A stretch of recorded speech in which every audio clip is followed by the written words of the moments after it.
Welcome back to the channel. Today I'm going to be doing a video on my plate carrier setup with the Velocity Systems Mayflower APC.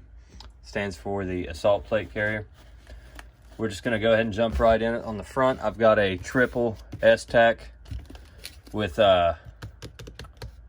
they call it naked on the front, and held on with 4 WTF straps. You can get those with from S-tack, or you can get any type of malice clips like that.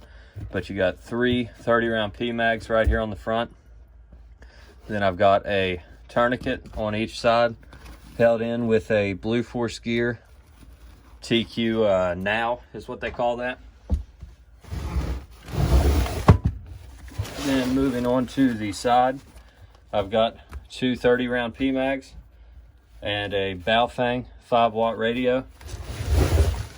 And I've got the cable managed through the molly webbing in such a way that it keeps it out of the way, and then straight through the shoulder strap to my push to talk. I keep the back absolutely naked, nothing on there, completely slick.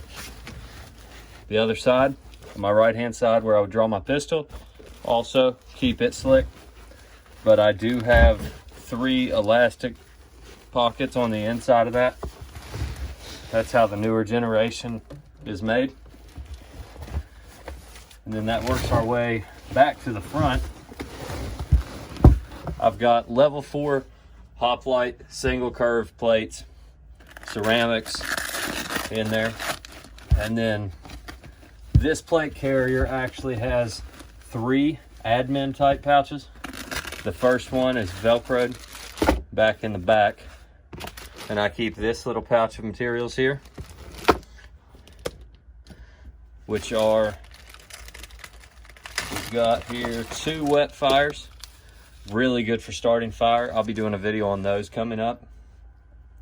Some jute twine, which is also really good for starting fires, or a small piece of cordage. Either way, it's good to have. A lighter to help start fires. Extra pair of ear protection, because if you don't have your electronics or somehow they break, those will be good to have.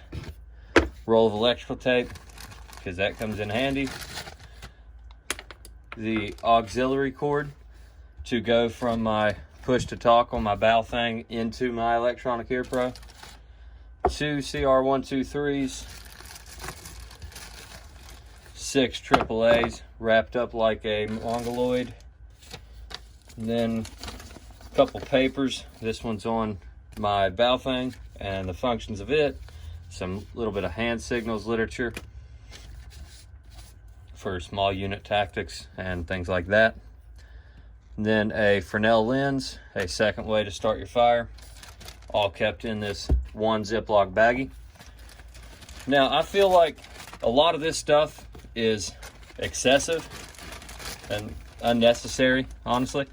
However, they're things that they don't take up a lot of space, they don't weigh a lot, they don't affect the manipulation of a weapon, and I think they're good to have around, you know, in my opinion.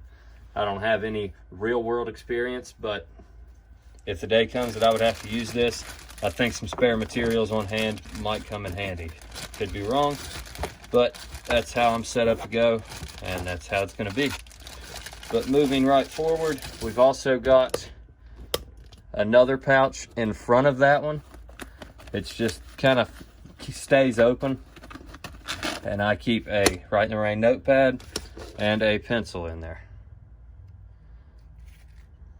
These things can come in handy. You can have pre-planned notes, routes, important coordinates, radio frequencies, points of interest. Just the possibilities are endless for this. You can keep those in there.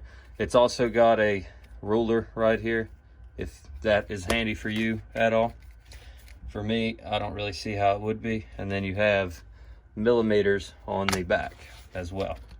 And that's it for the notebook. But then last but not least, we've got a pouch right here behind the magazines. And now it's deeper, but there's more Velcro on there in case you wanted to run a kangaroo style magazine pouch. So it doesn't seal up as well if you stuff it full of things. First off, I've got a cotton bandana, good for fire, good for a head wrap, etc., etc.